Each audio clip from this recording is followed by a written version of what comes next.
ഇത്തരം കാര്യങ്ങളെ സ്വാഭാവികമായും നമ്മുടെ രാജ്യം അംഗീകരിക്കില്ല എന്നാണ് നാം കാണേണ്ടത്.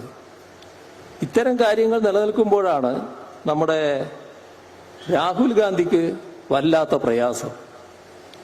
അദ്ദേഹം ഇന്നലെ ചോദിച്ചതായി കണ്ടത്, എന്തുകൊണ്ടാണ്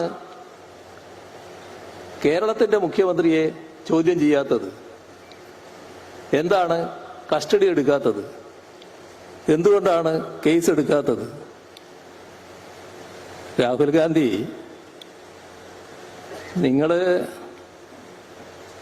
നേരത്തെ നിങ്ങൾക്കൊരു പേരുണ്ട്, ആ രീതിയിൽ തന്നെ അതിൽ നിന്ന് മാറിയിട്ടില്ല എന്നൊരവസ്ഥ ഉണ്ടാക്കരുത് കേട്ടോ. അത് നല്ലതല്ല. നിങ്ങളെ മുത്തശ്ശിയില്ലേ ഈ രാജ്യത്താകെ അടക്കി വാണിരുന്ന കാലം,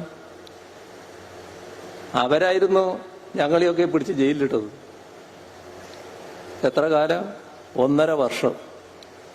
ഇപ്പൊ ജയിലിൽ നിന്ന് കേട്ടാൽ നിങ്ങളെ അശോക് ചവാനെ പോലെ അയ്യോ ഞാൻ എനിക്ക് അങ്ങോട്ട് പോകാൻ കഴിയില്ല എന്ന് പറയുന്നവരല്ല കേട്ടാ. പിന്നെ ചോദ്യം ചെയ്യല് നേരിടാത്തവരല്ല ഞങ്ങളൊന്നും. നിങ്ങളെ അനുയായിയായിരുന്നല്ലോ CBIക്ക് കേസ് കൊടുത്തിരുന്നത്.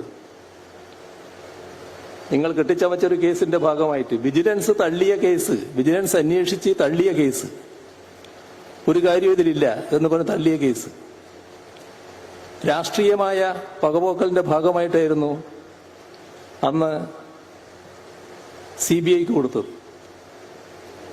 CBI വിശദമായി ചോദ്യം ചെയ്തിട്ടുണ്ടല്ലോ. എന്തേ അവർക്ക് ബോധ്യമായ കാര്യം?